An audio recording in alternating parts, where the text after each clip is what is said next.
आज मैं आपको मैथ में कुछ डेफिनेशन परिभाषा बताने जा रहा हूँ जो बहुत ही महत्वपूर्ण है। इनको ध्यान से समझना है, ठीक है।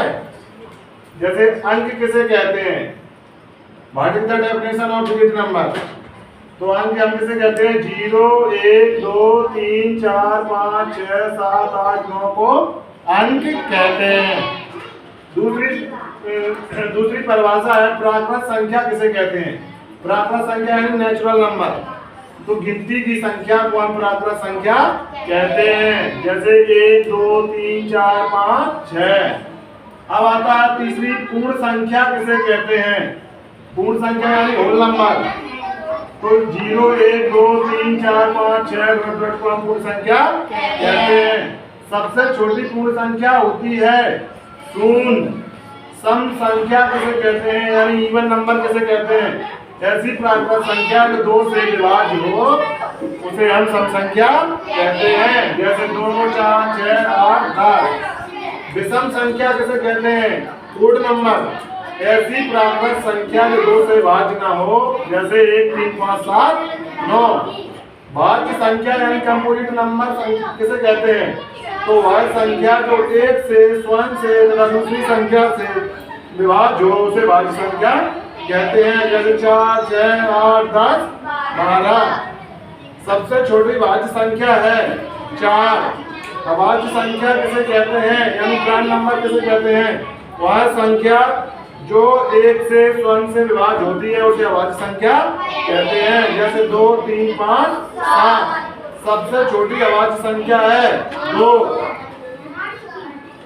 परमेय संख्या किसे कहते हैं, ऐसी संख्या जो p/q के रूप में व्यक्त हो उसे हम परमेय संख्या कहते हैं, 1/2 4/2। अपरमेय संख्या किसे कहते हैं, ऐसी संख्या जो p/q के रूप में व्यक्त न हो उसे हम अपरमेय संख्या कहते हैं, जैसे √1 √3। हाँ, अब स्टूडेंट्स मैं आपको इन संख्याओं के इंग्लिश में कन्वर्टेशन बताता हूँ कि इन संख्याओं को हम अंग्रेजी में क्या कहते हैं। तो अंक को हम क्या कहते हैं, डिजिट।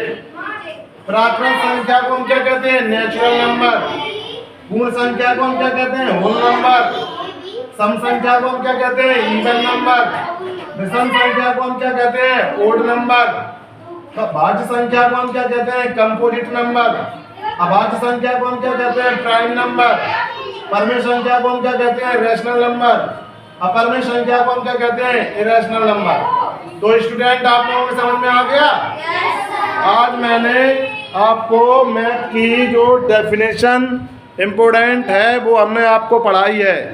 जो मैथ की परिभाषाएं होती हैं इनकी अंग्रेजी भी हमें ध्यान से समझना है, क्योंकि हम हिंदी में तो जानते हैं लेकिन इंग्लिश में नहीं जानते हैं, इसलिए हमें अंग्रेजी में भी समझ में आना चाहिए।